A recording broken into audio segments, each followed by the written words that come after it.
Hello, dear polymer clay enthusiast. I'm Michaela from Learn Polymer Clay, and I'm back with a new series of clay tutorials.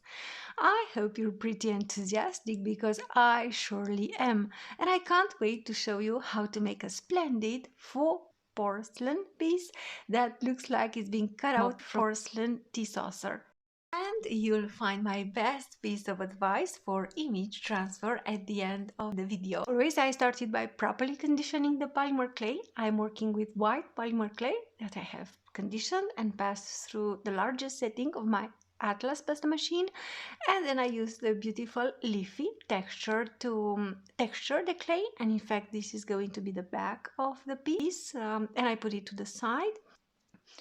Then I printed on my laser printer a beautiful image that you can download. You'll find the link in the description, and you can use it for personal and professional purposes as well. I used scissors to cut out this image.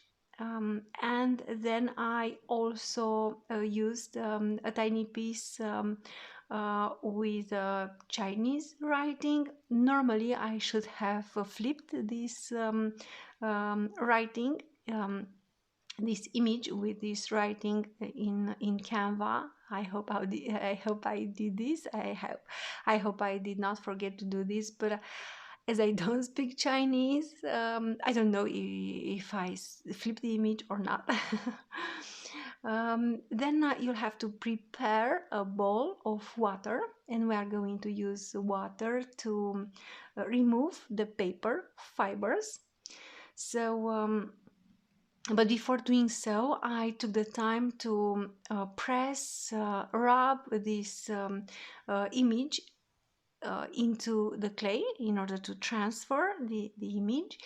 I rubbed my fingers on top of the clay for 2 minutes, maybe 3 minutes. And my best advice for image transfer onto polymer clay is to take the time and rub this the image into the clay, and when you think you rubbed enough, just keep on rubbing a little bit more. And then I've just used a little bit of water. I use my fingers to apply a little bit of water. I've even spilled some water when moving around the bowl with water. And then I just used my fingers to remove the excess paper, the paper fibers. Then you might need to let the water on top of the piece dry, or you can use paper towels to dry the piece. Look very carefully if you have paper fibers, paper scraps on top of the clay, and use water to remove them. When you're happy with the look of the piece, you can use gold color metal scraps, tiny metal scraps, to decorate this piece. So I just took a small piece of gold color metal leaf, and I cut it into tiny pieces, and I used my dotting tool to apply these tiny bits of metal leaf in different areas on the piece.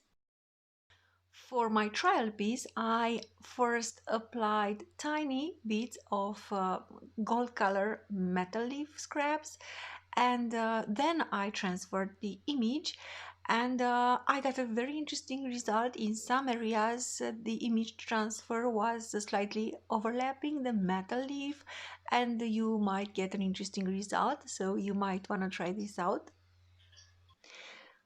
And then I decided to use a glitter marker, and it has yellow, and it has yellow glitter as well. And I used it to add more interest to the piece and to color parts of these flowers, of the floral design on the piece. And I've also used it to color some leaves. And then you'll just have to flip the textured sheet of polymer clay, put the polymer clay with the image transfer on top, press them together using parchment paper, and then I use the beautiful shield-like cutter from createalong.com. I'm not an affiliate, but I am a proud former member of the Create Along design team, so I always take the time to shout out to this wonderful team. I decided to use gold color mica powder to color the margins of the piece to accentuate the faux porcelain look of the piece. If you think that your piece is a little bit wavy when taking it out of the cutter, you might want to put parchment paper on top and roll it with the roller, or press on top of it with an acrylic block. And then when you are happy with the look of the piece, don't forget to smooth off the edges, of course. You can bake your piece for 40 minutes in the preheated oven. I bake my pieces on parchment paper. I also cover them with an aluminum disposable pan to protect them from direct heat, especially white pieces of polymer clay. Then I let the clay cool down. And on my trial piece, which is on the left, I applied some Kato polyclay super gloss, and on the other piece, which is the piece that I'm demonstrating in the video, I applied a first coat of UV resin, a generous coat of UV resin. Then I cured the resin using a UV lamp for 2-3 minutes. Then I applied a second coat of UV resin and I cured the resin again for 2-3 minutes. And I also wanted to tell you that for the for the trial piece that I finished with Kato polyclay super gloss, I applied 2 coats of varnish, and if you are not working with resin or UV resin, I think this is a great choice if you want to have this faux porcelain look for your clay pieces.